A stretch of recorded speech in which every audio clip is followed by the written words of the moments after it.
Hi everyone. Today I'm going to be doing a totally unscripted video about this awesome book which I just finished reading yesterday, The Run of His Life, The People versus O.J. Simpson by Jeffrey Toobin. And if you happen to watch my recent 30 Days, 30 Inks videos when I was showing journal entries and stuff, I decided to read this book because I recently binge watched the awesome court TV series OJ 25, which aired in 2020, but like shockingly I didn't know about it until I was just like scrolling through the DVR whatever library and found it, and I really enjoyed it. There were so many things I had no idea at the time of the trial when I was like 14, 15 years old, because these things just weren't entered into evidence, or they weren't in the news, or I just didn't read about them. Obviously I was in school at the time, most of the time, so I didn't have the luxury of watching all day every day on court TV. And I was absolutely shocked to learn a lot of this stuff, and this book like taught me even more about the case. And if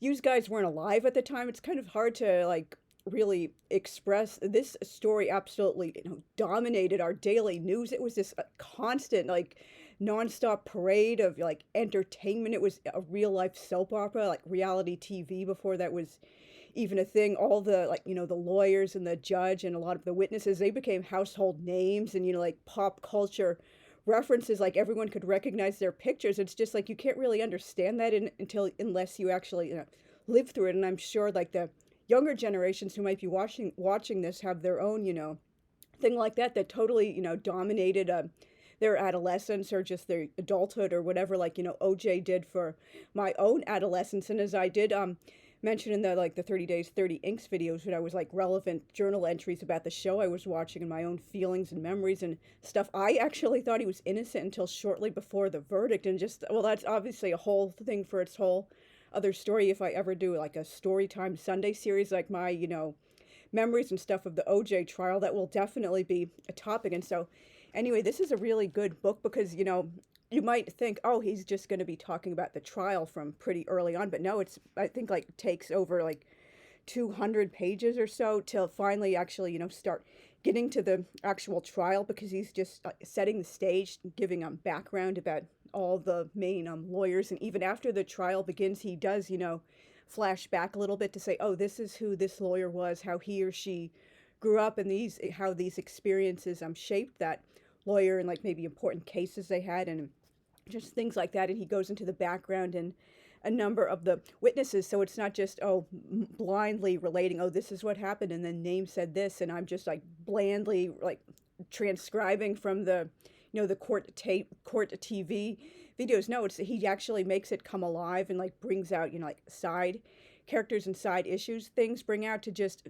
well, he just goes beyond the courtroom to make it like totally real, like talking about, oh, this might sound boring, but like, oh, the gloves expert like talks about, oh, only X number of these gloves were made, and we can prove from a receipt Nicole bought these gloves for OJ at such and such a date, and all sorts of things like that. And like, this witness credible, or this was like a sleazy tactic for cross-examination or for the like first examination. Not really familiar with like legal terms, but you know what I'm saying. And so this is like really good if you just want to like get beyond the headlines, or just like know in depth, and it never sounds boring. It's just like the trial itself. It reads like a real life soap opera. It's a page turner. I didn't want to put it down. Now I want to read some more books about the trial. And this guy, he has the opinion, like everybody living in reality hopefully has at this point, that OJ did it. I will read a little bit in the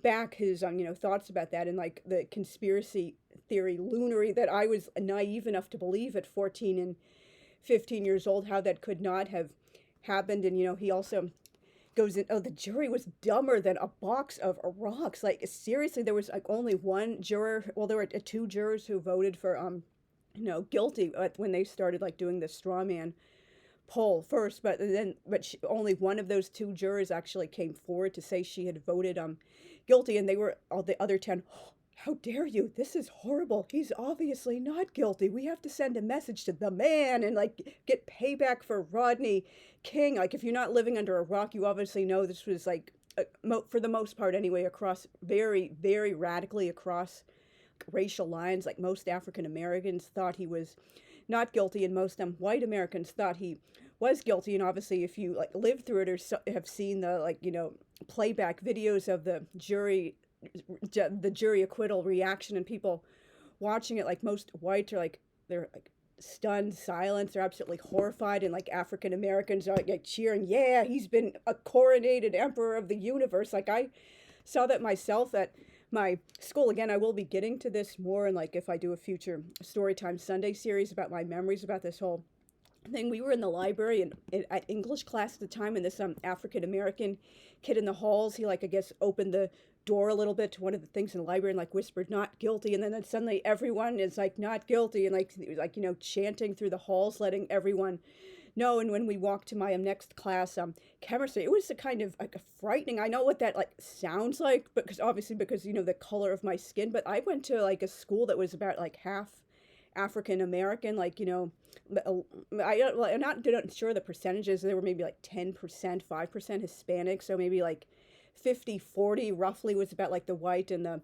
black kids, and then there were like a few other like minority groups there, but it was mostly like white and black kids. And I had always I was bullied in junior high, as I mentioned in the recent video, and like most of the black kids there were so much nicer to me at junior high than the white kids. So it's not like I was like totally separate from them, and it just made me realize I don't understand their community nearly as much as I thought I had, and it really unfortunately opened up a huge like racial divide. And it was basically like a mob scene. These people were acting like he was just like coronated emperor of the universe. They were like this like jubilant thing. It was like some people thought a riot was going to break out, and I had to walk through that to class. And I like, what if they think like I thought he was like guilty, and just because of the color of my skin, they didn't realize I thought until like very shortly before the verdict he wasn't guilty. So just like so many complicated emotions. And that, when like watching the playback in the last episode of OJ 25 of the reactions to the verdict, that just I was like having a flashback body memory in my mind. Like I thought I was like back there on October 3rd of 1995, like feeling like really afraid and like what's going on, very like, confused and shocked at all these like complicated emotions I have, and having to like walk through this like jubilating huge like crowd, oh, maybe a riot is going to break out. It's just like really like well, you really had to be there to understand like just so many complicated emotions, even almost 30 years later. And Mr. Toobin goes through, why the prosecution lost the case, even though, of course, they had so much evidence he did it. There were certain exhibits and witnesses they were not allowed to introduce, or they could use them in the courtroom, but these people didn't testify before the jury, or the exhibits weren't like put up when the jury was there. Certain things were ruled inadmissible, and like many of the jurors, unfortunately, they had decided from the jump he was not guilty, or maybe they privately thought he was guilty, but they had to send a message to the man, because like obviously we all know, hopefully, there were so many miscarriages of justice in the past, and the LAPD has been notoriously racist. So hopefully no one disputes that. And all these like black boys and men in the Jim Crow South in particular, they were like kangaroo courts. All white juries took all of like 5 minutes, 30 minutes, whatever, to decide, oh, automatically guilty, old Sparky time. And just they weren't, these poor like men and boys, they were just like framed like white men really did the crime, or there was no crime. They were just like framed to make it look like they did do something horrible. But two wrongs don't make a right. Like deciding a very, very obviously guilty person should be acquitted just as like payback for like genuine miscarriages of justice in the past. Like what kind of messages that sending? And yeah, the Rodney King jury, that was a miscarriage of justice, but OJ was obviously guilty. So just and these people, like beyond the whole race thing, they were just not wanting to listen to evidence. I know this is totally unscripted. For example, back in 93, 94, I guess you could kind of understand being like not understanding DNA. Many of them said, oh, I didn't understand it. I didn't think it was relevant. Like I thought it was boring. I started tuning out. I didn't understand how it was relevant to the case, and there was a chance it couldn't have been his DNA. And all these yeah, this was way before like CSI and like constant who's the daddy like episodes on Maury and other talk shows. But for people to not really understand what DNA is and how accurate it is, but just to say, oh, I didn't think it was relevant, I didn't understand it, so therefore this evidence is bunk. And many of them said like, oh, I didn't think the domestic violence was relevant, or she got what was coming to her. Like, serious? I mean, not many people do still unfortunately blame the victim, but back then it was even worse. Like, oh, why didn't she leave? Or it couldn't have been that bad. Or maybe she did something that set him off and she deserved it, or she was the one hitting him. Like Johnny Depp, like these people like standing for other wife beaters in the modern era. Just like, and like, just they barely reviewed any testimonies. The only real testimony they like seriously reviewed or asked to review was from Alan Park, the limo driver, because he wasn't sure how many cars were parked in the driveway at the time he came to pick up OJ for his red-eye flight to Chicago overnight. But he did say, surprise, surprise, the Bronco was not parked there, and it had returned by the, time like OJ finally like reported, and like the murders were happening during that time. The Bronco was missing, surprise, surprise, and they just thought, oh, it doesn't really like add up, because like we're dumber than a box of rocks. And some of them even admitted right after the acquittal, like, oh, we got to protect our own. And some of them like just felt, oh, we're just going to rush through this because we've been sequestered all these months, we just want to get over with this. And they also had to collect all their luggage and put it in one or two suitcases and bring it with them to the courtroom. So it was basically kind of a sign from the authorities, oh, you'd better like get this over with quickly. And just a huge miscarriage of justice. I know I sound like a broken record, but it's just like these people were so stupid. So anyway, Mr. Toobin does an excellent job of showing, exactly how the prosecution bungled the case despite having all this wonderful evidence right in the bag, and, irrefutable DNA proof and all this other stuff from so many other sources and so many other witnesses. Like, for example, they were sticking like way too religiously to the time they thought the murders had occurred at, 10:15 p.m. instead of leaving a window. Oh, it was sometime before 11 o'clock, maybe 10:15 to maybe like 10:45, something like that. And the defense seized on that. Oh, OJ was doing this like at 10:15, or these people walking by the house didn't hear any screaming, or the dog wasn't barking, or no one saw bodies until this hour. So, they kind of like shot themselves in the foot by saying, oh, it could only have happened at, 10:15. That's like something you don't want to do. And that, unfortunately, it opens the door, no matter what kind of case it is, for establishing, reasonable doubt. And that's why, many juries do unfortunately acquit people who are very, very obviously guilty, because the, defense was sleazy and the prosecution bungled things, and there was, legitimate reasonable doubt established, or at least legally. But,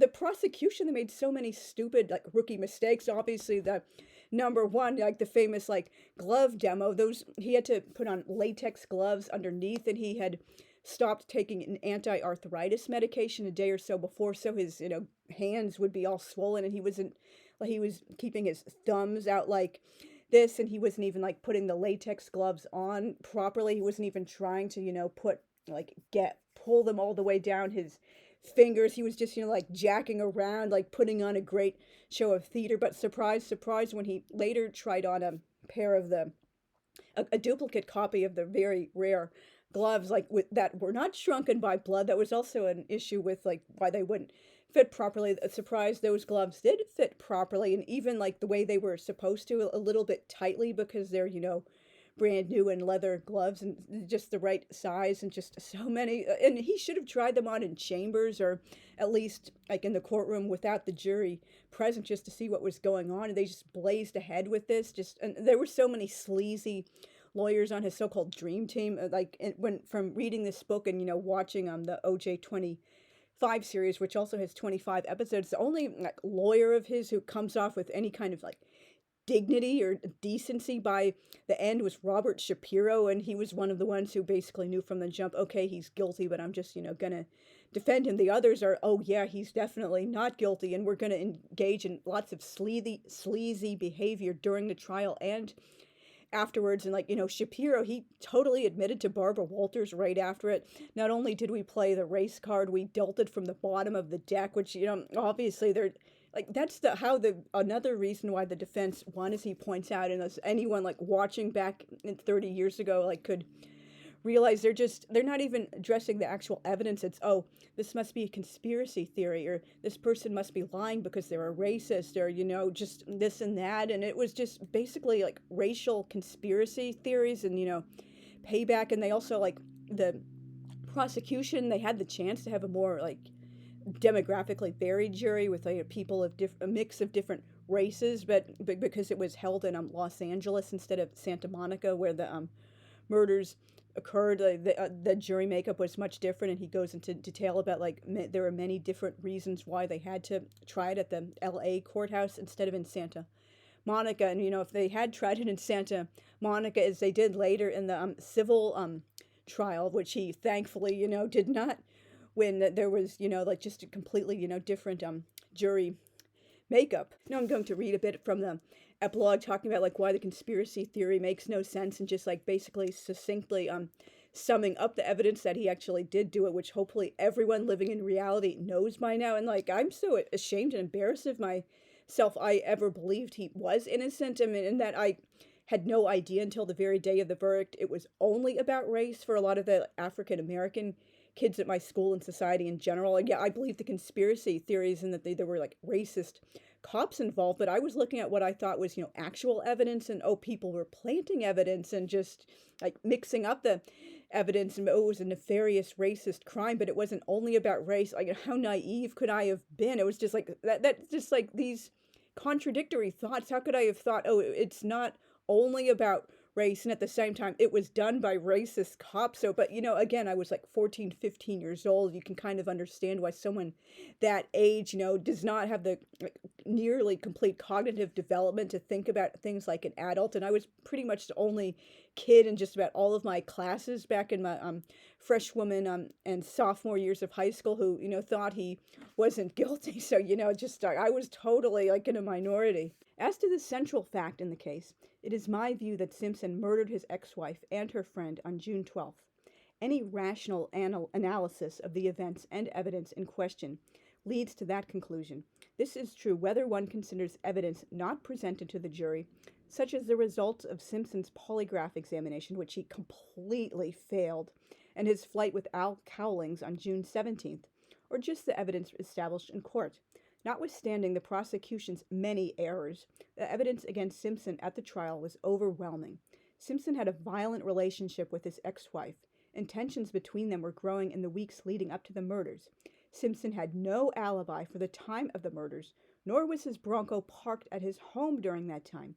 Simpson had a cut on his left hand on the day after the murders, and DNA tests showed conclusively that it was Simpson's blood to the left of the shoe prints leaving the scene. Nicole's blood was found on a sock in his bedroom, and Goldman's blood, as well as Simpson's, was found in the Bronco. Hair consistent with Simpson's was found on the killer's cap and on Goldman's shirt. The gloves that Nicole bought for Simpson in 1990 were almost certainly the ones used by her killer. It is theoretically possible, of course, that Simpson killed the two victims, and that the police also planted evidence against him, that he was guilty and framed. But I am convinced that did not happen, and that it could not have happened. In their summations, Cochran and Scheck suggested that the police, in their effort to frame Simpson, planted at least the following items. 1. Simpson's blood on the rear-gated Bundy. 2. Goldman's blood in Simpson's Bronco. 3. Nicole's blood on the sock found in his bedroom. 4. Simpson's blood on the same sock. And 5. The infamous glove at Rockingham, which had, as Clark put it in her summation, all of the evidence on it: Ron Goldman's fibers from his shirt, Ron Goldman's hair, Nicole's hair, the defendant's blood, Ron Goldman's blood, Nicole's blood, and the Bronco fiber. The defense never spelt out how all this nefarious activity took place, but pulling it off would have required more or less the following. The core of the defense case was, of course, that Furman surreptitiously took that glove from the murder scene to the defendant's home. Not only would he have had to transport the glove with its residue of the crime scene, but he would also have had to find some of Simpson's blood from sources unknown to deposit upon it and then wipe the glove on the inside of Simpson's locked car by means unknown, all the while not knowing whether Simpson had an ironclad alibi for the time of the murders. To me, this possibility is simply not believable, even taking into consideration Furman's repugnant racial views. And it's just, a total shame. And obviously the book and the series also go into this. The trial, it was a double murder trial, and it just basically devolved into a side trial. Did Mark Furman ever say the N word in the last 10 years. Like, seriously, like, Nicole was the only N word that should have mattered in this case. Yeah, he said some, like, horrible racist things, but that had, like, it was totally irrelevant to him finding the evidence. If another cop had found it, would this have, like, devolved into this, side trial? Just, like, seriously, think about this, like, rationally.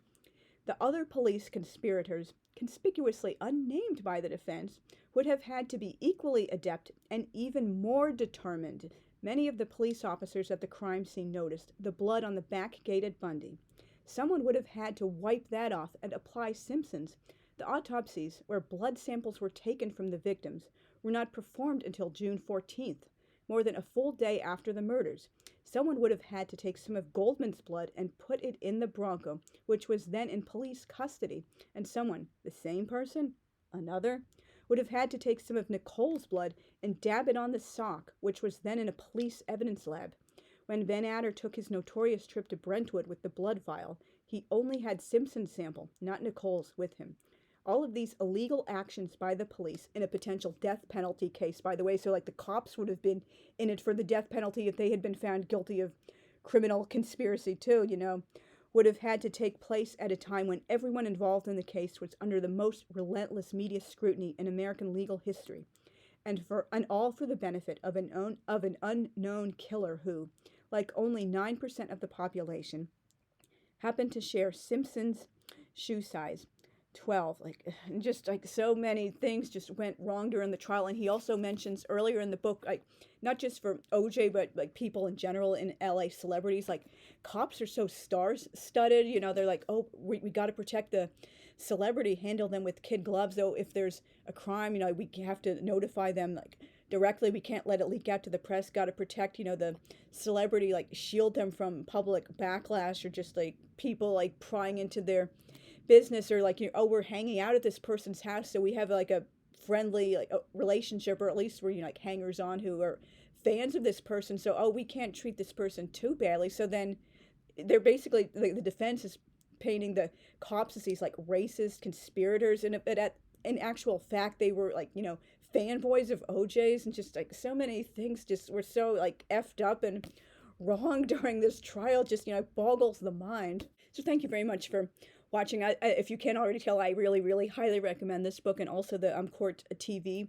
series OJ 25. It should be like on demand in your library if you have like most television packages these days. And there are also, of course, like other documentaries and other books which I'm looking forward to reading, particularly because the 30th anniversary of the murders, and then the verdict and the trial and such is coming up. So you and milestone anniversary years, you just like want to revisit like big historical, like newsworthy stories, particularly ones you lived through. And because I'm a grown adult now, and I was only a teenager at the time, I obviously think differently about it, and like there's so many different things that have come to light. So just so much more knowledge, as well as complete cognitive development. So leave me down a comment, let me know, like, were you alive at the time? Like, how old were you? What were your thoughts on it? Have you read any like books about this case in the years like since? Have you changed your mind? Did you used to think he was innocent, like I like naively did at 14, 15, and then like more evidence or just other things made you change your mind? Or if you've watched any documentaries or shows about this case, or just like recommend other ones for me to read. And thank you guys again very much for watching. I will see you soon. Bye.